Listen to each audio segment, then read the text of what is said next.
ആകാശവാണി.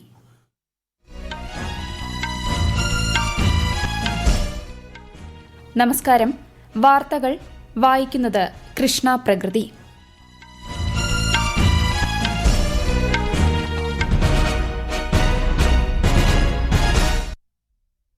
പ്രധാന വാർത്തകൾ. കായിക മേഖലയുടെ ശാക്തീകരണത്തിന് കേന്ദ്ര സർക്കാർ പ്രതിജ്ഞാബദ്ധമെന്ന് പ്രധാനമന്ത്രി നരേന്ദ്രമോദി. ഹോക്കി ഇതിഹാസം ധ്യാൻചന്ദിന് ദേശീയ കായിക ദിനത്തിൽ ശ്രദ്ധാഞ്ജലി അർപ്പിച്ച് പ്രധാനമന്ത്രി. 2 ദിവസത്തെ സന്ദർശനത്തിനായി രാജ്യരക്ഷാമന്ത്രി രാജ്നാഥ് സിംഗ് ഇന്ന് തിരുവനന്തപുരത്തെത്തും. ജമ്മുകശ്മീരിൽ 2ാം ഘട്ട നിയമസഭാ തെരഞ്ഞെടുപ്പിനുള്ള വിജ്ഞാപനം പുറപ്പെടുവിച്ചു. 26 മണ്ഡലങ്ങളിലേക്ക് വോട്ടെടുപ്പ് അടുത്ത മാസം 25-ന്. വയനാട് ഉരുൾപൊട്ടൽ ദുരിതബാധിതരുടെ പുനരധിവാസം ചർച്ച ചെയ്യാൻ ഇന്ന് സർവകക്ഷി യോഗം. പാരീസ് പാരാലിമ്പിക്സിൽ മെഡൽ പ്രതീക്ഷയുമായി ഇന്ത്യൻ താരങ്ങൾ ഇന്നിറങ്ങും. US ഓപ്പണിൽ നൊവാക് ജോക്കോവിച്ച് 3ാം റൌണ്ടിൽ കടന്നു. വാർത്തകൾ വിശദമായി. കായിക മേഖലയുടെ ശാക്തീകരണത്തിന് കേന്ദ്ര സർക്കാർ പ്രതിജ്ഞാബദ്ധമാണെന്ന് പ്രധാനമന്ത്രി നരേന്ദ്രമോദി. കായിക മേഖലയെ പിന്തുണയ്ക്കുമെന്നും കൂടുതൽ യുവാക്കൾ കായിക രംഗത്തേക്ക് കടന്നുവരുന്നത് ഉറപ്പാക്കുമെന്നും അദ്ദേഹം പറഞ്ഞു. ദേശീയ കായിക ദിനത്തോടനുബന്ധിച്ച് രാജ്യത്തെ ജനങ്ങൾക്ക് ആശംസകൾ നേർന്ന പ്രധാനമന്ത്രി ഹോക്കി ഇതിഹാസം മേജർ ധ്യാൻചന്ദിന് ശ്രദ്ധാഞ്ജലി അർപ്പിച്ചു. ഇന്ത്യൻ ഹോക്കി ഇതിഹാസം മേജർ ധ്യാൻചന്ദിന്റെ ജന്മദിനമായ ഇന്ന് ദേശീയ കായിക ദിനമായി ആചരിക്കുന്നു. കായിക മേഖലയുടെ പ്രാധാന്യത്തെപ്പറ്റി ജനങ്ങളിൽ അവബോധം സൃഷ്ടിക്കുകയാണ് ദിനാചരണത്തിന്റെ ലക്ഷ്യം. രാജ്യത്തുടനീളം കായിക രംഗത്തിന്റെ പ്രോത്സാഹനത്തിനായി വിവിധ പരിപാടികൾ സംഘടിപ്പിക്കുന്നുണ്ട്. വിശാഖപട്ടണത്തെ കിഴക്കൻ നാവിക കമാൻഡ് രാജ്യരക്ഷാമന്ത്രി രാജ്നാഥ് സിംഗ് ഇന്ന് സന്ദർശിക്കും. ഉച്ചയോടെ വിശാഖപട്ടണം വിമാനത്താവളത്തിലെത്തുന്ന കേന്ദ്രമന്ത്രി നാവിക ആസ്ഥാനത്ത് നടക്കുന്ന പരിപാടിയിൽ പങ്കെടുക്കും. ഇന്ന് വൈകുന്നേരം തിരുവനന്തപുരം അന്താരാഷ്ട്ര വിമാനത്താവളത്തിലെത്തുന്ന രാജ്യരക്ഷാമന്ത്രി നാളെ രാവിലെ നഗരത്തിലെ സ്വകാര്യ ഹോട്ടലിൽ നടക്കുന്ന ചേഞ്ച് മേക്കേഴ്സ് കോൺക്ലേവിൽ പങ്കെടുക്കും. പ്രധാന തുറമുഖങ്ങളിലെ തൊഴിലാളികളുടെ വേതന ഘടന, പെൻഷൻ ആനുകൂല്യങ്ങൾ ഉൾപ്പെടെയുള്ള മറ്റ് സേവന വ്യവസ്ഥകൾ പരിഷ്കരിക്കുന്നതിന് അംഗീകാരം നൽകിയതായി കേന്ദ്രമന്ത്രി സർബാനന്ദ സോനോവാൾ. ഇതിനായി വേജ് നെഗോസിയേഷൻ കമ്മിറ്റിയും ഇന്ത്യൻ പോർട്ട് അസോസിയേഷനും തമ്മിൽ ധാരണാപത്രം ഒപ്പുവച്ചു. തുറമുഖ തൊഴിലാളികൾക്ക് നീതിയുക്തമായ പരിഗണന ഉറപ്പാക്കുന്നതിൽ സുപ്രധാന ചുവടുവയ്പ്പാണ് ഇതെന്ന് ശ്രീ സോനോവാൾ പറഞ്ഞു. സജീവമായ ഭരണനിർവഹണത്തിനും സമയോചിതമായ ഇടപെടലിനുമായുള്ള കേന്ദ്ര സംസ്ഥാന സർക്കാരുകളുടെ വിവര സാങ്കേതിക വിദ്യ അധിഷ്ഠിത പദ്ധതി പ്രഗതിയുടെ 44ാം യോഗത്തിൽ പ്രധാനമന്ത്രി നരേന്ദ്രമോദി അധ്യക്ഷത വഹിച്ചു. 3ാം നരേന്ദ്രമോദി സർക്കാരിന്റെ കാലയളവിലെ ആദ്യ പ്രഗതി യോഗമായിരുന്നു ഇത്.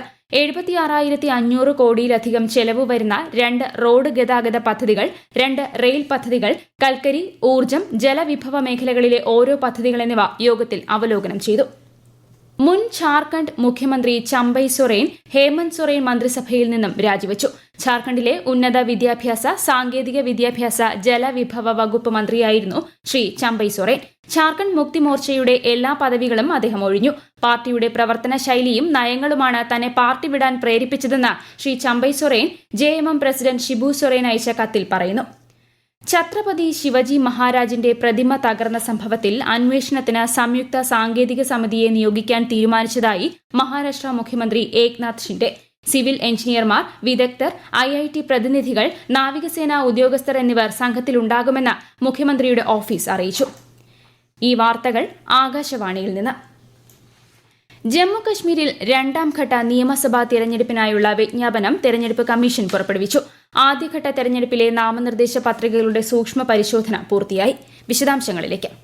ശ്രീനഗർ, രജൌരി, പൂഞ്ച് ഉൾപ്പെടെയുള്ള 26 നിയമസഭാ മണ്ഡലങ്ങളിലാണ് 2ാം ഘട്ടത്തിൽ തെരഞ്ഞെടുപ്പ് നടക്കുന്നത്. അടുത്ത മാസം 5 വരെ നാമനിർദ്ദേശ പത്രിക സമർപ്പിക്കാം. സെപ്റ്റംബർ 6-ന് പത്രികകളുടെ സൂക്ഷ്മ പരിശോധന നടക്കും. അടുത്ത മാസം 9-നാണ് പത്രിക പിൻവലിക്കാനുള്ള അവസാന ദിവസം. 2ാം ഘട്ട വോട്ടെടുപ്പ് 25-ന് നടക്കും. അതേസമയം 1ാം ഘട്ട തിരഞ്ഞെടുപ്പിലെ നാമനിർദ്ദേശ പത്രികകളുടെ സൂക്ഷ്മ പരിശോധന ഇന്നലെ പൂർത്തിയായി. ആകെ 279 സ്ഥാനാർത്ഥികൾ നാമനിർദ്ദേശ പത്രികകൾ സമർപ്പിച്ചു. ഇതിൽ 35 പത്രികകൾ തള്ളി. കശ്മീർ താഴ്വരയിൽ 23-ഉം ജമ്മു ഡിവിഷനിൽ 12 പത്രികകൾ വീതം തള്ളി. ശേഷിക്കുന്നത് 244 നാമനിർദ്ദേശ പത്രികകളാണ്. തിരഞ്ഞെടുപ്പ് വിജ്ഞാപന പ്രകാരം സ്ഥാനാർത്ഥികൾക്ക് നാളെ വൈകിട്ട് 3 മണിവരെ പത്രിക പിൻവലിക്കാൻ സമയമുണ്ട്. അടുത്ത മാസം 18-നാണ് 24 നിയമസഭാ മണ്ഡലങ്ങളിലേക്കുള്ള ആദ്യഘട്ട വോട്ടെടുപ്പ്. ജമ്മു കശ്മീരിൽ അതിർത്തി പുനഃസംഘടനയ്ക്ക് ശേഷം നിയമസഭാ മണ്ഡലങ്ങളുടെ എണ്ണം 83-ൽ നിന്ന് 90-ആയി വർദ്ധിച്ചു. 3 ഘട്ടങ്ങളിലായി നടക്കുന്ന തിരഞ്ഞെടുപ്പിന്റെ വോട്ടെണ്ണൽ ഒക്ടോബർ 4-ന് നടക്കും. News desk Akashvani. കേരളത്തിലെ വയനാട് ഉരുൾപൊട്ടൽ ദുരിതബാധിതരുടെ പുനരധിവാസം ചർച്ച ചെയ്യാൻ ഇന്ന് സർവകക്ഷി യോഗം ചേരും. മുഖ്യമന്ത്രി പിണറായി വിജയന്റെ നേതൃത്വത്തിൽ ഓൺലൈനായി വൈകുന്നേരമാണ് യോഗം. സർവകക്ഷി യോഗത്തിന് ശേഷം പുനരധിവാസ പുനർനിർമ്മാണ പാക്കേജിന് അന്തിമ രൂപമാകും. നിയമസഭയുടെ പരിസ്ഥിതി സംബന്ധിച്ച സമിതി കോഴിക്കോട് വിലങ്ങാട്ടെ ഉരുൾപൊട്ടൽ ബാധിത മേഖല സന്ദർശിച്ചു. ഉച്ചയ്ക്ക് നാദാപുരം റെസ്റ്റ് ഹൌസിൽ യോഗം ചേരും. ഉരുൾപൊട്ടൽ ബാധിത പ്രദേശങ്ങൾ സന്ദർശിച്ച് മേഖലയിലെ പാരിസ്ഥിതിക പ്രശ്നങ്ങൾ സംബന്ധിച്ച് വിവിധ വകുപ്പുകളിലെ ബന്ധപ്പെട്ട ഉദ്യോഗസ്ഥരിൽ നിന്നും സമിതി വിവരശേഖരണം നടത്തും. പാരാലിമ്പിക്സ് ഗെയിംസിൽ ഇന്ന് ബാഡ്മിന്റൺ, മിക്സഡ് ഡബിൾസ്, പുരുഷ വനിതാ സിംഗിൾസ്, തായ്ക്കൊണ്ടോ, സൈക്ലിംഗ്, അമ്പെയ്ത്ത് മത്സരങ്ങൾ നടക്കും. അമ്പെയ്ത്തിൽ വനിതകളുടെ വ്യക്തിഗത കോമ്പൌണ്ട് ഇനത്തിൽ ഇന്ത്യയുടെ മെഡൽ പ്രതീക്ഷയായ ശീതൾ ദേവിയും സരിത കുമാരിയും മത്സരിക്കും. ഗെയിംസിന്റെ ഔദ്യോഗിക ഉദ്ഘാടനം ഫ്രഞ്ച് പ്രസിഡന്റ് ഇമ്മാനുവൽ മാക്രോ ഇന്നലെ നിർവഹിച്ചു. ജാവലിൻ ത്രോ താരം സുമിത് അന്തിലും ടേബിൾ ടെന്നീസ് താരം ഭാഗ്യശ്രീ ജാദവുമാണ് ഇന്ത്യൻ സംഘത്തെ നയിച്ചത്. പാരീസ് പാരാലിമ്പിക്സിൽ പങ്കെടുക്കുന്ന ഇന്ത്യൻ സംഘത്തിന് 140 കോടി ജനങ്ങൾ ആശംസകൾ നേരുന്നതായി പ്രധാനമന്ത്രി നരേന്ദ്രമോദി. ഓരോ കായിക താരത്തിന്റെയും ധൈര്യവും നിശ്ചയദാർഢ്യവും രാജ്യത്തിനാകെ പ്രചോദനമാണെന്ന് പ്രധാനമന്ത്രി സമൂഹമാധ്യമ പോസ്റ്റിൽ കുറിച്ചു.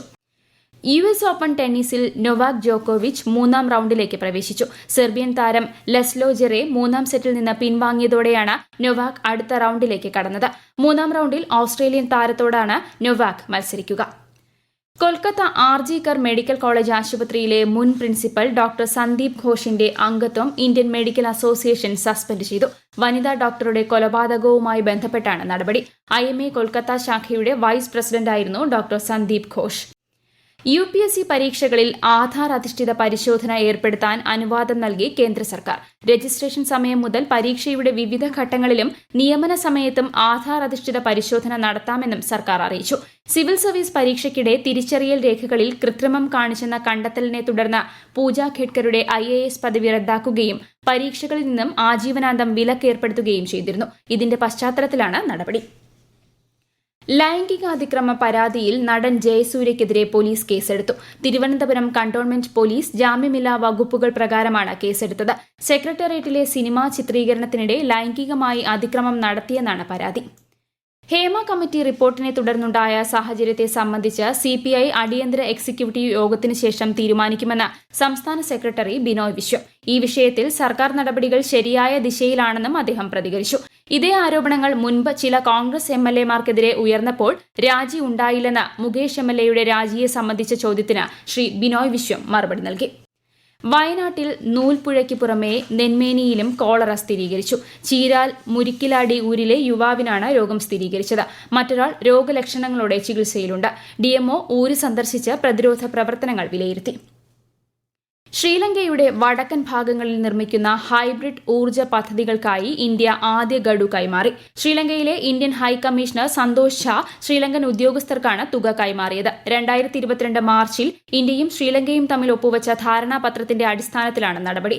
11 ദശലക്ഷം US$ പദ്ധതിയുടെ ചെലവ് ഇന്ത്യയാണ് പൂർണ്ണമായും വഹിക്കുന്നത്. ജമ്മുകശ്മീരിലെ രജൌരി ജില്ലയിൽ സുരക്ഷാസേനയും ഭീകരരുമായി ഏറ്റുമുട്ടലുണ്ടായി. ഭീകരരുടെ സാന്നിധ്യമുണ്ടെന്ന രഹസ്യവിവരത്തിന്റെ അടിസ്ഥാനത്തിൽ നടത്തിയ തിരച്ചിലിനിടെയായിരുന്നു ആക്രമണം. കൂടുതൽ സുരക്ഷാ ഉദ്യോഗസ്ഥരെ പ്രദേശത്ത് വിന്യസിച്ചിട്ടുണ്ട്. പൂഞ്ച് ജില്ലയിൽ സുരക്ഷാ പരിശോധനകൾക്കിടെ ഭീകരരുടെ താവളം സുരക്ഷാ ഉദ്യോഗസ്ഥർ തകർത്തു.